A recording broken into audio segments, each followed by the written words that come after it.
It's the good stuff because I like to have slides. And I'm not going to spend a lot of time introducing myself because many of you already know me. And I invite you to all come later.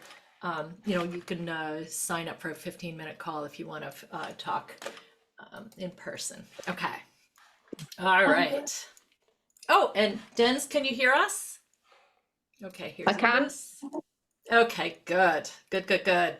Well, welcome everybody. I'm so excited that you're here, and I'm really excited to share this knowledge and knowing with you so that you can really thrive in your business. And this is really, I've incorporated a lot of um, information that I have culled from decades of experience. And I believe this can really, really help you move forward. So, why conscious leadership? Why now? Um, there is just such a dearth of really good leadership going on in the world today. And I really feel that there's such an opportunity for us as business leaders to learn how to lead more powerfully and playfully and energetically, so that we can teach future generations. And also, if we learn this learning about conscious leadership, we really can expand our capacity to grow. But one thing I have seen is that a lot of people, a lot of leaders sometimes fall into doubt and fear, and so we're gonna talk about that. But the basis here is that you can't expect to lead others powerfully until you can lead yourself powerfully. And often we fall short of our goals despite our best intentions. So that's something we're going to address. And this is really all about learning to trust and value and respect yourself and act consistently and genuinely and compassionately, and also very importantly, learn how to ask for support and help from others, whether it be investors, whether it be advisors, whether it be employees, all of the above. So that's what we're going to talk about. And the objective here is really to help you recognize and harness your own internal wisdom, because it's there. Sometimes we don't notice it. To break through some invisible ceilings that might be affecting your energy and your confidence. And also to learn to understand your body and notice when you're feeling constricted, so you can move from constricted to curious, and notice when your nervous system may be running the show. That sound good? Yeah. Great. Okay. So really what I'm going to start with, hang on, is I'm going to share 3 secrets, okay, and 3 exercises today. So we're going to go really fast, and please pull out some paper because we're going to do some exercises with old-fashioned pen and pencil, okay? So I'm going to go ahead and share the first secret right away. I'm going to jump right into it, and that is that your unconscious intentions can block your growth. Okay, I'm going to explain what I mean by that. So, maybe you find that, raise your hand or put it in the comments. Have you ever fallen short of your goals, even though you've been working really hard and you have like great intentions? Actually, I don't have, can't see. I can't see the comments. So if any one of you wants to read comments out loud, that'd be helpful. So I see at least one hand raised. Okay. So why is this? Okay. This is because I'm going to tell you kind of the conclusion, and then I'll explain it in detail with some stories and exercises. When you're able to align your unconscious intentions with your conscious intentions, you can create clear, clean, and aligned energy. And what that means is you're going to be better understood and better received, and you will become unstoppable. Okay, so how do we do this? Well, I'm going to start with a little personal story. Okay, so back, some of you may know that I founded my own startup about 20 years ago, and about 9 years ago, after taking time off for family, I joined another startup. And it was called Peach, and I was part of their sales and business and development capacity. Um, that was my role, and I was super successful at sales. It was a lingerie and athleisure company, and I really believed in their mission. It was all about feeling good from, you know, feeling good about yourself as a woman.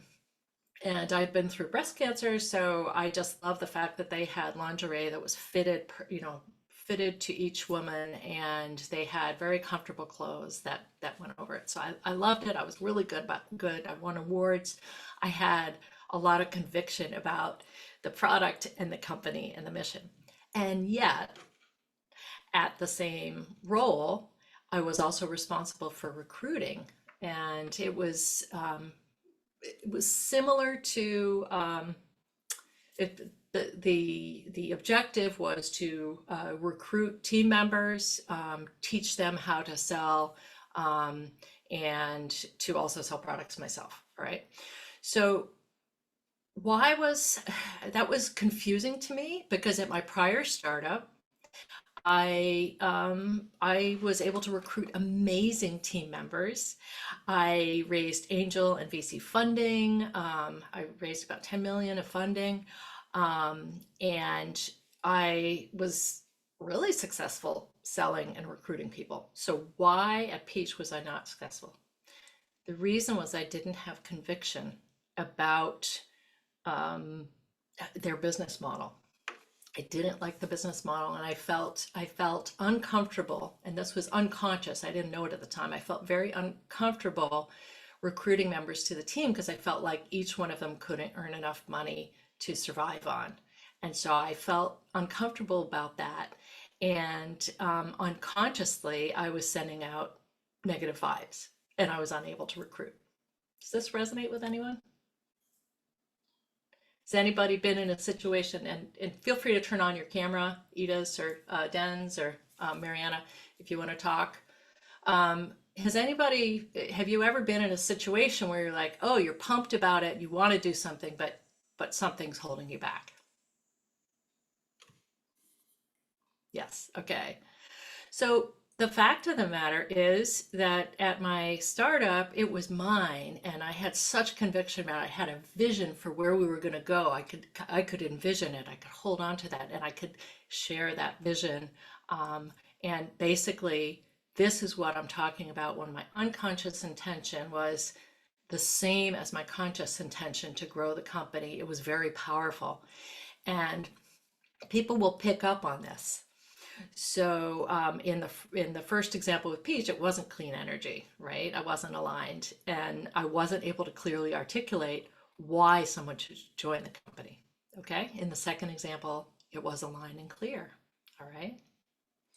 So I'm going to share an exercise with you to kind of drive this home a little bit, and to help you understand yourself between what your conscious and unconscious intentions. And this is such powerful stuff. So stick with me, trust the process. So take a piece of paper, and what I'd like you to do is write down top, your top three intentions right now, your top objectives. And it can be in life or in business. Just top three. Okay? What have you said out loud that this is what you want to do?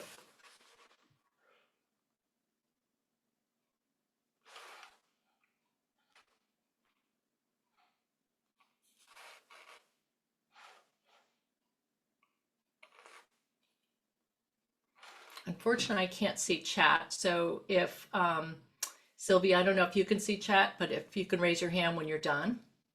Okay. We're going to go pretty fast. Okay, you're done. Okay.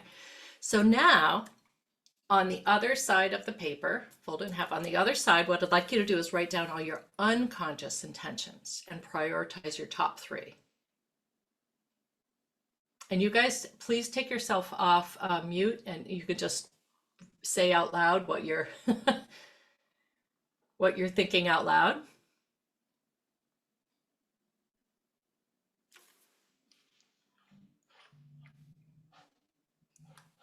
Anyone? Anyone having difficulty listing these? You can take yourself off mute. How are you defining unconscious intentions? Very, very good question. So think about who you spend your time with, what you spend your time on.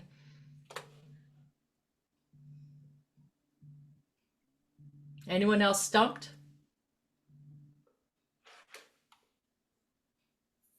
I'm not spending I'm enough looking time. over here. I'm not spending enough time with the people that will help me raise the money. I mean, my friends.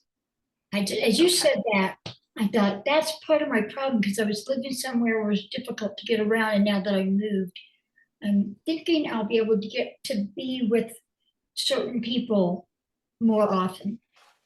Okay. Yeah. So we're if you could unmute yourselves, was anybody able to did anybody struggle with this unconscious part? You could just say yes or no. Oh, yes. Yeah. Okay. Okay. So here is the big learning.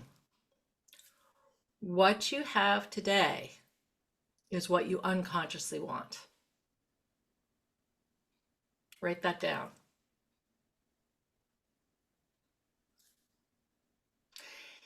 The reason for that is because your unconscious intentions are often much, much stronger than your conscious intentions. So while you can say, you know, I want to quit drinking, or I'm using a non-business example, or you can say, I want to raise money, your unconscious is often driving the show. Okay? Right. So let me kind of dig into that a little bit more. So this has huge implications on your business and your leadership. And the cool thing is that you get to change this, right? So you get to ask yourself, what am I saying I want to do, but not following through because my energy is unclear, or I'm afraid, or whatever. It could be offering your services, showing up at speaking events, podcasts, social media. So write that down.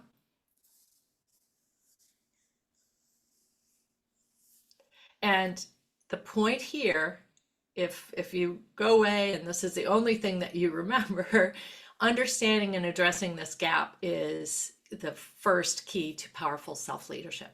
Okay? Because how you lead yourself when others aren't looking is how you lead yourself in the open. Like everything is connected. And that's why it's so important to learn how to trust yourself in these things, so that others can trust you. So some of the questions that you can ask yourself are there any areas in my life where I'm betraying my conscious self? So like I'm doing things that I don't want to do, even though I say I want to do something else. So an example of one of my clients was, if you're listening to the replay, I hope you don't mind this, but for months, she was saying that she needed to do a sales automation, an email automation for her marketing, and call 10 prospects a day, and she didn't do it. Okay. There were other things that she was putting first. So that's just an example. I have this quote that I find is very helpful. If any of you have read Atomic Habits, but it's every action you take is a vote for the kind of person that you want to be. And I keep that by my desk to remind myself when I don't feel like doing something. It's like, oh, wait, I want to be, I am CEO, I am founder. So I get to take action here. Is any of that resonating? And please take yourself off mute. Yeah, Yes? that No? completely, for me, that completely resonates. And I think for like for myself as a founder with ADHD, Mhm. that is like this kind of big bugaboo for a lot of us who have ADHD, is like putting off the thing that you know is going to make your life easier in the long run, because you haven't, whether it's intimidating or you haven't broken it down into the smaller pieces, or it's just something you don't particularly like doing. Yes. Any of those things can like get in the way. And yeah. Absolutely. Yes, absolutely. Very, very much so. Very much so. So this is something that it is important to notice this and to begin to begin to observe. All right. So now I'll go into a few other points, but that is the first part. And there are other exercises that I love to do with clients and in my cohorts that help with that. Um, so, okay. So here is, and one of them is just noticing how you are operating when you're with family or with friends versus when you are in a position of, so say you're meeting with an investor or you are hiring, like how are you different in that? And the objective is to be the same in all these realms, okay? And to be your playful, confident self, right? Sound good? Is that resonating? And Dens, do you want to say hello quickly? Can you hear everything? I just want to make sure that you can hear and I've just learnt where my unmute is on my phone because I've never used okay. All my right. laptop. But yes, I'm Okay. listening. Yeah, I'm Okay. here Is now. this I just want to check with you and also with Edith, is this resonating for you? Yeah. Yes, I can certainly see some of it. I understand, some of it I don't. So hence Okay. why I'm here. Okay, good. Awesome. All right. So I'm going to keep going.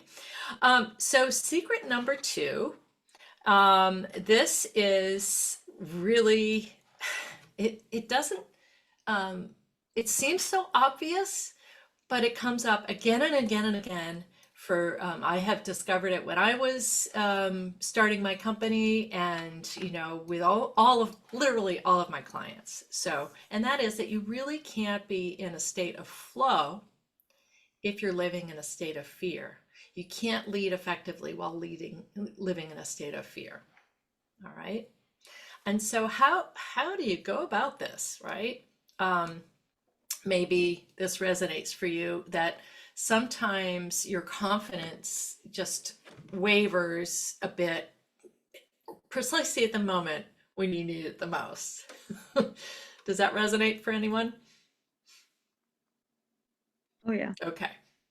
So I'm going to be talking in a moment about living in a state of, so for those of you who have had children, you know that your body it has Braxton Hicks contractions, right? Like you can't control them. They just happen, right? So when you notice that your body is in contraction, that means you're afraid of something. All right. It's your body is reacting to some state of something that makes you nervous or fear. And when you're in lack, then you're closed and you're contracted, you're closed to opportunities. So What do you do about this? Okay. This really impacts your leadership because, and this sounds silly, if any of you are dog people, you know that if a dog senses that you're afraid, they can sense that you're afraid. Well, people can too. People can sense if you're if you have nervous energy. So what do you do about that? Okay. So I'm going to talk, share a quick story about what I call existential threats. So a few weeks ago, and this was before, I don't know what your political persuasions are, but this was before Biden stepped down and Kamala came up. I was thinking, I was just feeling really low. Okay. I was just thinking about the election, the heat wave, climate change, violence. My daughters are job hunting. My mom was facing end of life. She actually has since passed away. And I was just kept thinking about what I call existential threats. And then I remembered a conversation that I had with one of my coaches who was coaching another member of our group, and she was in a similar state. She was stuck and she was miserable and she was disappointed by humanity and she was stuck in a pit of despair and couldn't move forward. Okay. And so the coach asked her, I'll just call her Sue. Sue, how is ruminating about existential threats serving you and your family and your clients and your business? And she's like, actually, worrying about it isn't doing anything at all. It doesn't move anything forward. It just moves me backwards, right? So the question I have for you is when you're down, it's okay to be down, but how does spending your energy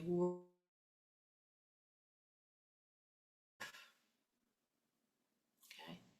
So how can you change your perspective to the present, all right? And how can you control that? So now we're going to do another little exercise. And okay, so this is a little something I would like you to. This is going to help you shift your energy a little. Okay, so get a sheet of paper, and on the left-hand side, I would like you to answer this question. There's 3 questions. Fold the paper in half. On the left side, I want you to describe, think about a scenario, or even right now, or the scenario I like to think about is something that is a little bit intimidating for you. So maybe giving a presentation, or going in front of investors, or going in front of a big client, like right before the meeting. Okay. So how does that audience, this is the question, how does my audience occur to me? And write that down. And if one of you can unmute and just let me know when you're done. So meaning, how does the people that you're about to talk to, how do they occur to you?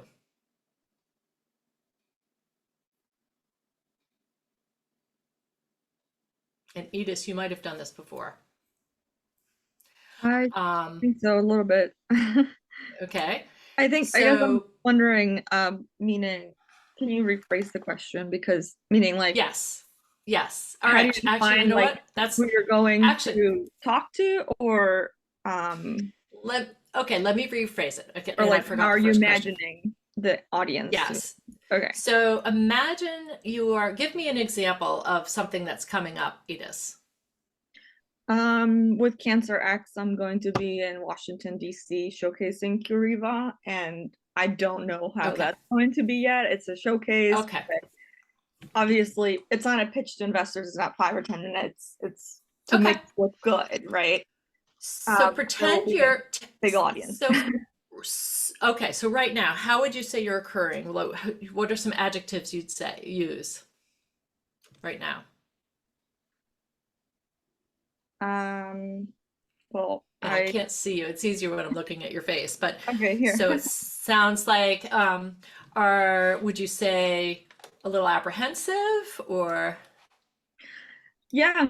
So Okay. I had talked to my family prior to everything that's going on in terms of the economy, politics, etc. And my last trip to Boston wasn't good. So Okay. I was even hesitating booking a flight and getting my hotel on, and I did that today. But Okay. yeah, Okay. just So I'm fearful observing you and say fearful, apprehensive is what I'm going to yeah. what I'm hearing. Okay. And this is just for the sake of this exercise. Everyone else can write their own words. So how does that audience occur to you right now? Like as you think about presenting to them? I think it'll be like Boston. Like even though my flight got delayed 3 hours, I missed out on networking with 100+ people, strategic partners, investors, my own boss who drove up from Connecticut. My luggage got lost in Chicago and I didn't get it back until 7 days later and 21 phone calls with United. So it's like, I think that just really defines me, like resilience to no end. And I wore the same dress and heels for 3 days and I showed up and I did what I had to do until I found something to wear at CVS.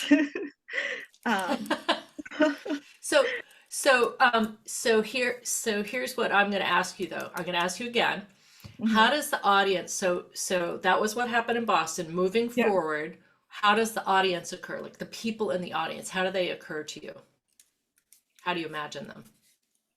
Lots of people, happy faces, some inquisitive ones, and then also some that are going to be skeptical or hesitant to some degree. Okay, excellent. Perfect. Hold that. So that's what you write down. Then the last question, the last of the 3 questions is, how does the world occur to you right now? Like, how do you see the world right now? Oh gosh, turmoil is the first one that pops to my head. Okay. Anything else?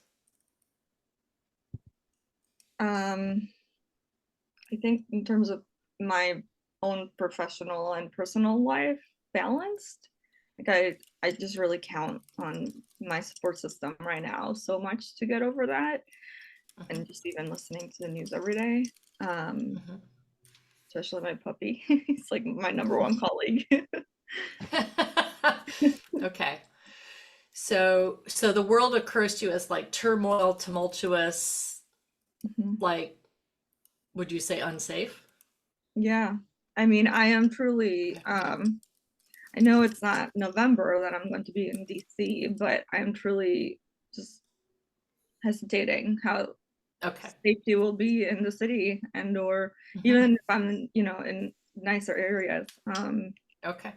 So yeah, I'm trying to get my boyfriend to tag along, but he's also fearful. There we go. Like if I take even some time of remote work, like would I lose my job, right? Like that is very honest and serious right now. Lots of people are just, no matter how hard they've worked or what they've done, the reality is that payroll and that balance sheet is heavy for many companies right now. Yep. Okay. So now, excellent. So now on the other side of the sheet, okay, so fold on the other side, you're going to answer, each of you answer for yourself. How do I want to occur? So this is how I'm occurring right now. How do I want to occur?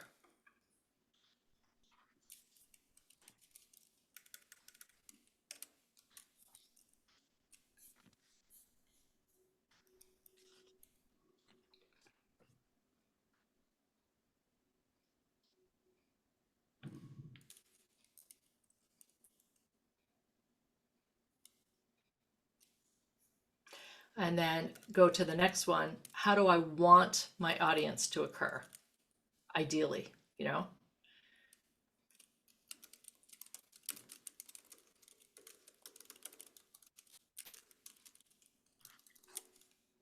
What would you say, Edith? I'm going to put you on the spot since your camera's on, but everybody's answering this on their own way, but that it helps to get some examples. So how do you want to occur? Happy and confident. Mm-hmm. What else? I think that's the ones that come to mind right now. Mm-hmm. How do you want your audience to occur? I think energetic and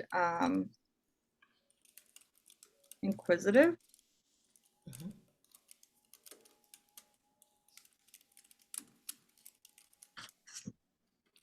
And how do you want the world to occur? Mm-hmm.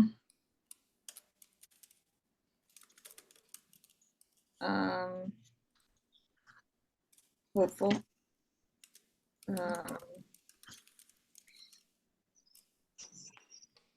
Just like, I don't know, like when we have major events that do change history, right? Like anything space related, anything like the Olympics should have been that way. Mhm. And actually my heart was torn that like we have these amazing athletes, yet what is happening in our own country is not reflective of all of their fantastic talents and the medals that they brought home, you know? So yeah, just, I don't know what word to put on that particular one, but Okay. yeah. Awesome. Yeah, impact, And- I don't know. Slash, I don't know. Okay. Mariana and Denz, do you want to pipe in? What did you observe in that exercise? Can you share some of the words before and after? Sure. Yeah, so I've got a public speaking event coming up, and I'm feeling a little bit intimidated by the panelists that I'm with, Mhm. that they're kind of further along in their entrepreneurial journey, and like definitely some level of imposter syndrome. Like, did Gotcha. they mean Yep. to pick me? Okay. Anyhow. And how do you want to occur? Well, so how I want to occur is, bold, visionary and inspiring, competent, and joyful, just like someone people want to share a stage with or the room with. Awesome. And then for how I want my audience to occur is, connected to my vision. And, I want them to feel inspired. Awesome. And what did you have before? How are you feeling the audience occur? How does the audience occur? Like, what did you write before? Judging, like that they're, like looking Yep. at me with some level of judgment, or, just like assessing whether like I fit in that space. Gotcha. And then Mhm. kind of like how I view the world right now. The words that I had are in flux and kind of in this interstitial, like lots of the anxiety that we're all feeling, but this kind of like we're at a pivot point Mhm. that's very powerful. Yeah. And how do you want it to be? Actually really connected to the earlier words I used, like hopeful, inspired, and connected. I have goosebumps. Yeah. Mhm. So here's why I did this exercise. This was taught to me by a master coach, Rich Litvin, and I use this exercise with all of my clients because this is a tool in your toolbox you can pull out before any event, before any conversation, and you can literally shift your countenance by thinking, wow, you know what? This is how I want to occur. So this is what I'm going to focus on. Does that resonate? Does that land? And could you actually feel a difference thinking about how you want to occur? Like physically? Yeah. Yeah, I Yeah. feel more calm, more centered. Yes. Yeah. So this can also be conversation with a partner, family member or a business partner. And what it actually does is it shifts your energy. Okay. And so now I'm going to share something else. Let me just move things around. Dens, did you want to say anything or share anything?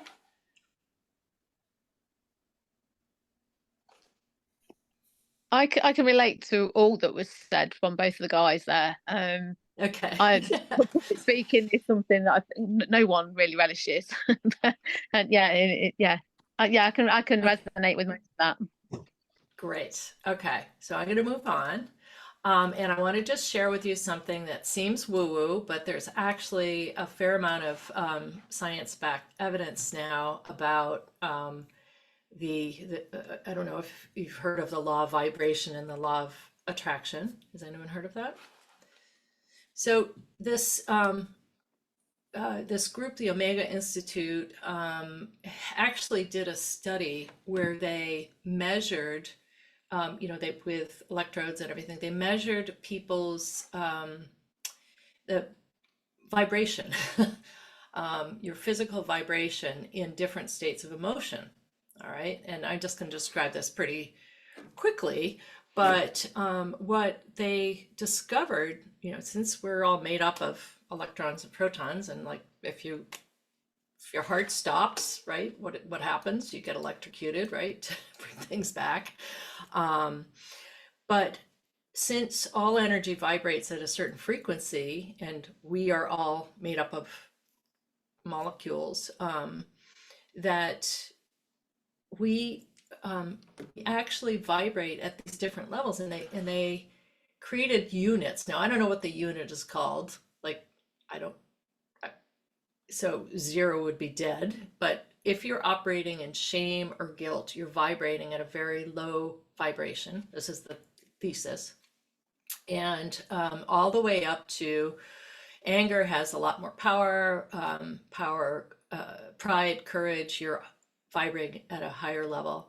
When you get all the way up to enlightenment, you're just vibrating at a very, very high level. And so when I talked about contraction and expansion, suffering is you're vibrating at a very, very low level. So if you're depressed, I have a daughter who's very depressed right now. She is like at such a low level, she can hardly even get up. Okay. And so you're contracted. When you open up and are able to expand and relax, you're operating at a higher vibration. Okay. And I created my own little chart. This is not related to the vibration levels, but the point here is that you can't really move out of contraction and lack until you get to a state of calm, gratitude, fulfillment. You get to some neutral vibes, so you're at a satisfaction level. So that exercise before was actually getting you to kind of a calm level so that you could move forward in higher vibration. And so part of what conscious leadership is about is becoming conscious of when you're vibrating in these lower levels and moving yourself up to a higher vibration. Okay. Does that make sense? Questions? Just going to open it up to questions because it's very esoteric.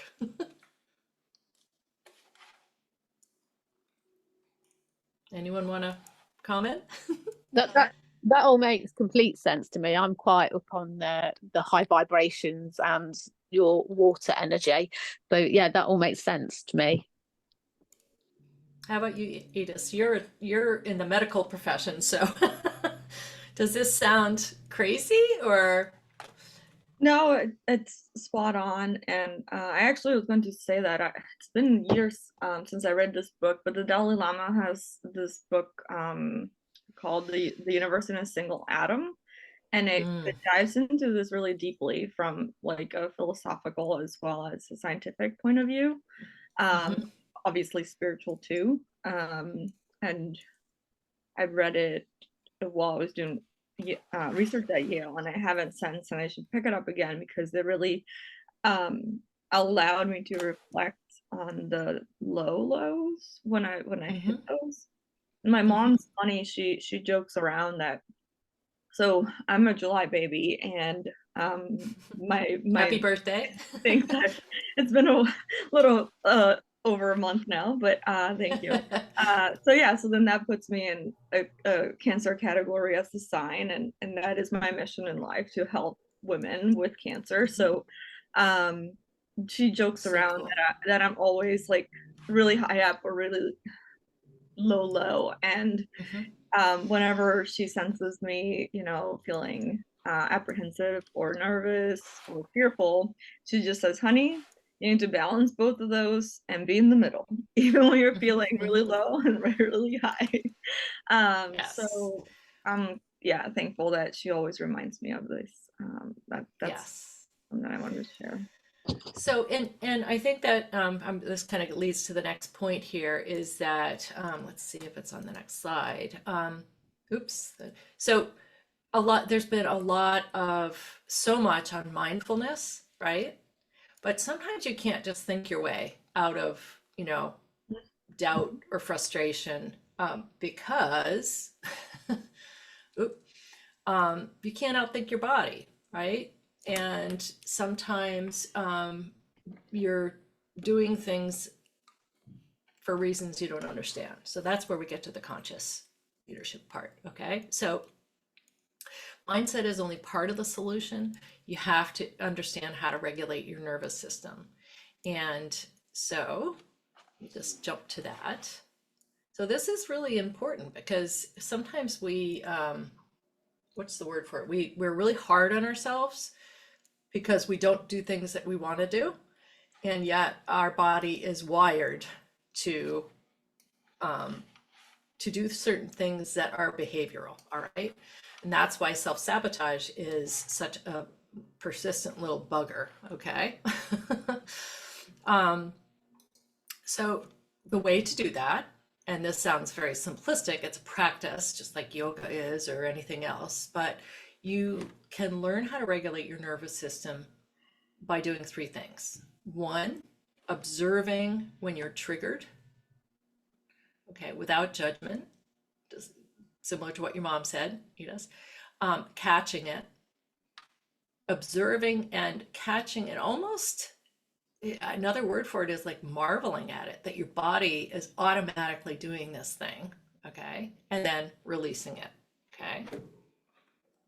Now, why is your body so powerful? Because you are hardwired based on a lifetime of programming to keep you safe.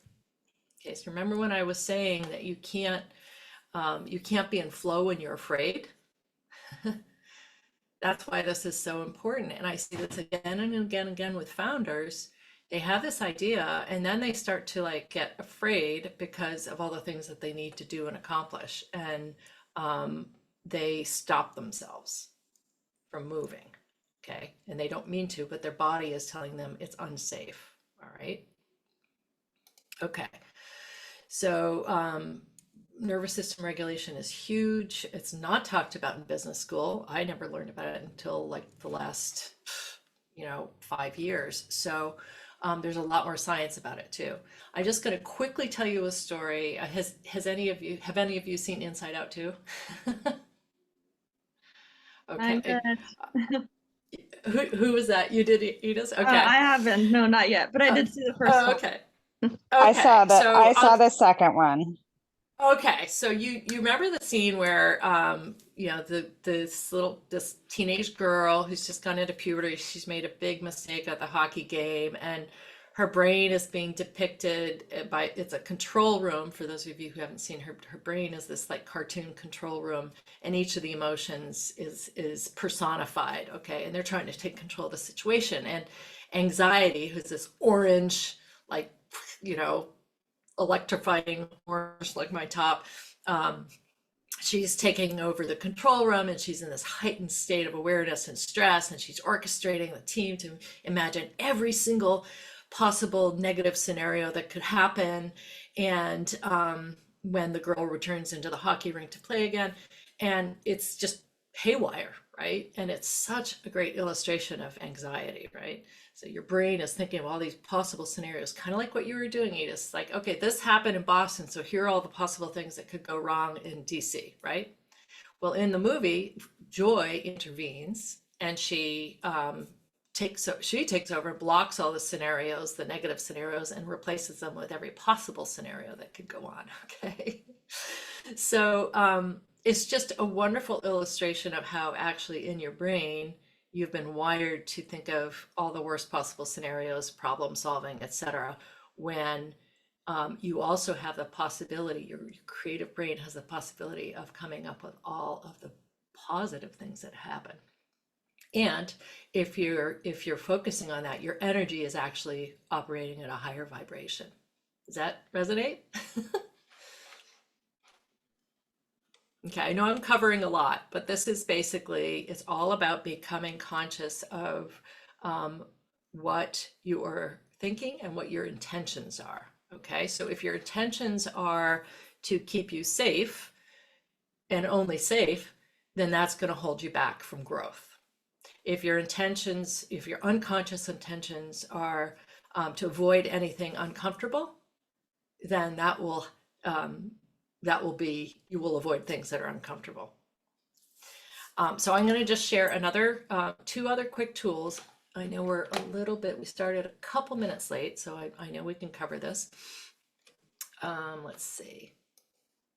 So one tool, you may have heard of the drama triangle, and this is a way to, this is just like a graphic that you can have in your back pocket, a tool that you can have in your back pocket, so that you can notice when you're moving into drama and chaos. And with ADHD, so I also have undiagnosed ADHD, but I have 2 kids with ADHD. The way, I'll just share with you, the way I ran my company, my first startup, I was on adrenaline. I was an adrenaline junkie. That's how I was motivated. And the problem with that is that I ultimately burned out.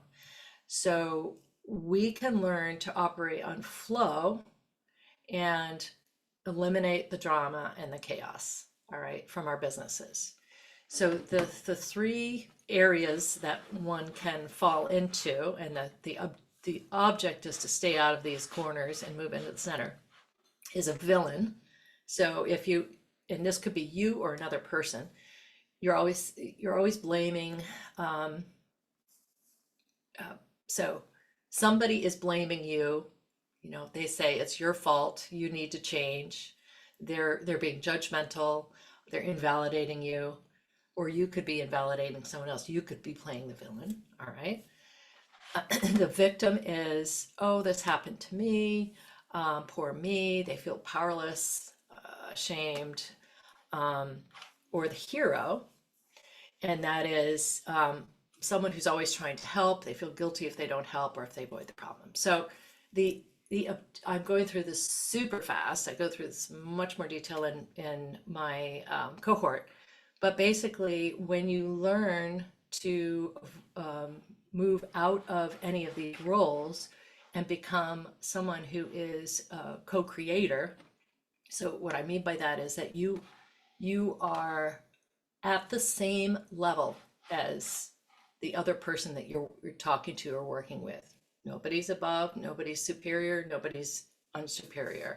And together you work to co-create a different situation that is not dramatic or chaotic. That's a very, very quick, but the point here is to notice when you are actually seeking chaos and drama as a way to like motivate you. Anyone want to comment on that? There's a lot more to this, but this is like a quick tool. Anyone want to comment on it? Resonate? Take a sip of water. Have any of you noticed in your business where you're falling into one of these 3 triangulations? Yeah, I've definitely been guilty of it. and it is hard to stay in that center or to find the right team Yes. to stay in that center as well. Yes. Yes. And when you're looking to hire people, it's important to Yeah, see, wow, it's are they, you know, I hired a drama queen who was a fabulous salesperson, but it was really hard because she liked to be the center of attention. You know, it was tricky. So yeah. I'm going to move on because I know we only have about 5 more minutes, and there's one other thing I want to share. 2 other things. Let's see. Oh, there's an actually, I don't have a slide for this, but there's another tool for when you're feeling unsafe. Okay. And it's when you're trying to control a situation and you feel unsafe, and you ask yourself 3 questions, all right, to bring yourself to gratitude and equilibrium on that vibration scale. And one is, the first question is, do I feel safe? And this is to give yourself perspective, like, wow, if you're on this call, that means you have a laptop, you have Wi-Fi connection, you must have electricity, you all look pretty well fed, you have a roof over your head, like we are safe, right? The second is, do I approve of myself? And this gets into self-worth, which I have a whole section on that in our cohort. But if you ask yourself, do I approve of myself? Well, yeah, basically I'm a good person and I'm working on something I love to do and I'm trying to make an impact on the world and I'm following my arrow, right? And then the last is, am I in control of what I can control? And that's where conscious leadership comes in. So what can you control? You can control your attitude. You can control what you eat, how you sleep, how you take care of yourself, how you exercise. And that's another thing that I work on with my clients is just the well-being part. Sounds like Ida said you prioritize that, which is huge. And when you're focusing on your well-being first, then you're coming from a point of safety, equilibrium when you start your day. Yeah, So only because I burnt out before, so I learned yes, the hard way. yes. I don't know that we're seeing your slide. We're still Oh, in really? 3. Yeah, for some reason I wanted to Oh, follow along. Okay, there it goes now. oh, Perfect. oh, okay. Sorry. Great. Here we go. There. There. So basically what we've been looking at today, okay. We've been looking at how to recognize and harness your internal wisdom, how to break through some of these invisible, unconscious intentions that are affecting your energy and your confidence, noticing your nervous system when it's running the show, and how a couple tools how to consciously shift from constricted to curious. Okay. So the point here is that we can actually notice how we're vibrating. Our energy is literally palpable. And that all of our thoughts actually initiate through either fear or love, gratitude. So we can actually notice by how our body is contracting whether we're in fear or not. And so this has big implications for your business. So an increased awareness of this will lead to massive shifts, right? And it can be quite quick. And you can lead yourself better by becoming aware when you're in a state of fear or learning what triggers it or adjusting your energy and your vibration. Okay. So this is how you can really begin to rediscover your own internal wisdom, your own power, and let her drive the show. And so so just to kind of recap, can anyone remember the 3 secrets?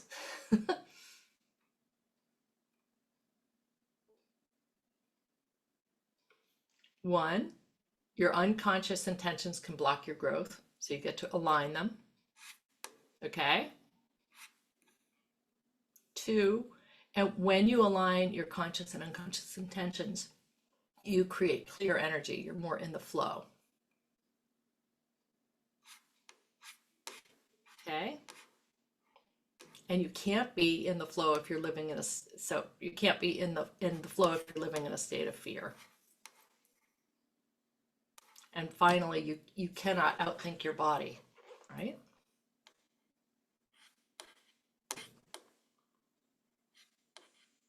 So any questions? And then I want to just take 2 minutes, if it's okay with you, to share. Well, first of all, any thoughts, comments, insights? I love it when people have their cameras on because it's easier for me to kind of connect with you, but that's okay. I get it. I know you're in faraway places with Sorry. sticky Wi-Fi.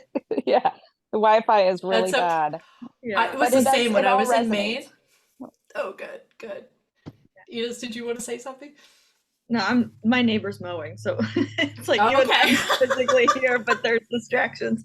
No, I value that you invited me to this. I thought it was really exactly what I needed today, like to Good. start thinking, preparing correctly for that first week of September when I'll be traveling again.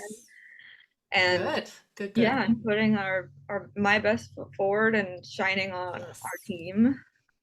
Yes, absolutely.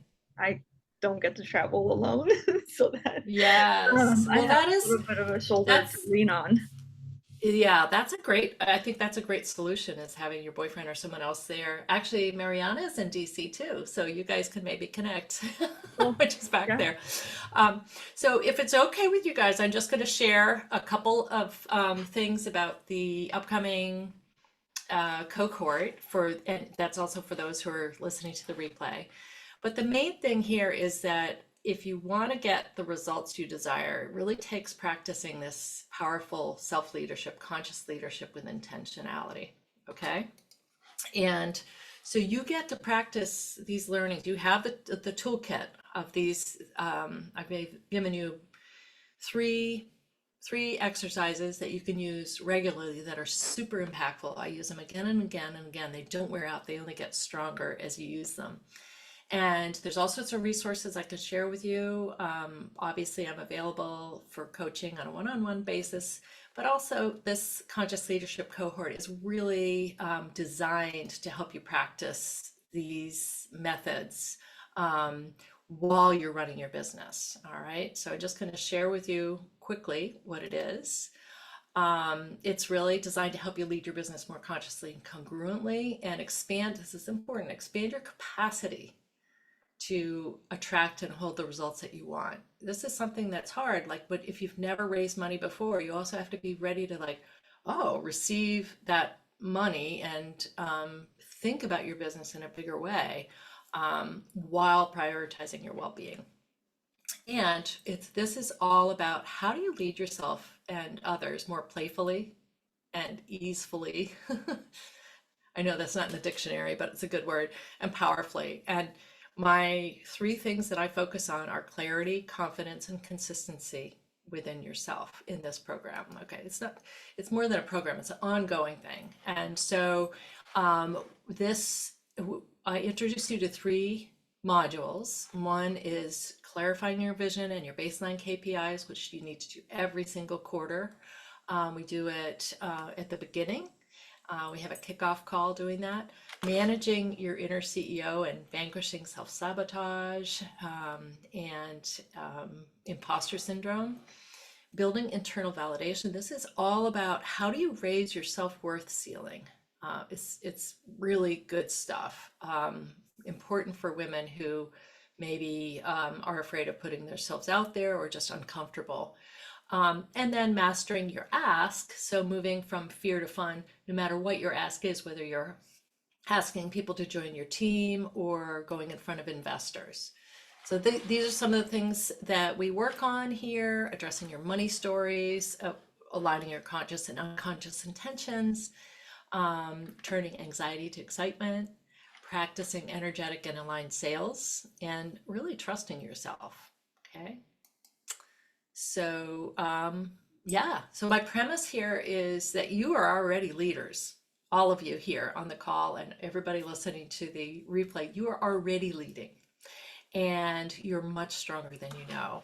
And this container is a place that I get to hold you and others, so that you can really embrace more conscious leadership, because you really can't change. If you want to get better results, you want to get different results, you need to make some changes. All right. And you can't change what you can't see. And you can't expect others, whether it's investors or employees or partners, to trust you if you don't trust yourself. So when you kind of align your conscious and unconscious intentions, everything shifts and you really become much more unstoppable and lit. So this is the schedule. It's September 17th through 16. I'm not going to go through it in more detail than that. But basically, we have a kickoff group coaching session where we look at the visioning and plan out the next 12 weeks. And then we have bi-weekly cohort coaching sessions. So for those of you that are running business, it's every other week, a group coaching session. And then in addition, I offer a one-on-one session with me for 60 minutes. And then these resources, a Slack channel where you can celebrate each other, weekly accountability. I have a portal where you can access all of the modules and videos if you want to replay anything. You have a complimentary pass to Founders Test Kitchens. And I've added, because people have been interested in this, you can have additional coaching sessions that are at a deep discount throughout the months if you feel like you need additional. And then if you recommend someone else, you'll get a commission if they join. So that is what this is all about. And the early bird discount finishes on the 23rd. Okay, so if you're interested, all it is a $350 deposit, and that'll hold your spot for the fall. Okay, any questions? All right. Thank you so much for your time. I'm happy to hop on a quickie 15-minute call if you have any questions, or if there's something specific you want to discuss, which we couldn't get into this quickie mini masterclass. We are at time. I wanted to just really, I just appreciate each of you showing up and watching the replay, because your time is so precious, and I want you all to succeed. So, any other questions, comments? Thank Okay, you, all. Rebecca. Big hug your way. Thank you for this. Welcome. Oh, you're so welcome, and thanks for showing up. I'll send you the replay if there's any parts that you want to listen to again, and if you want any of those handouts, let me know. Okay. Thank you. Bye. Talk soon. Bye. Bye. Bye-bye.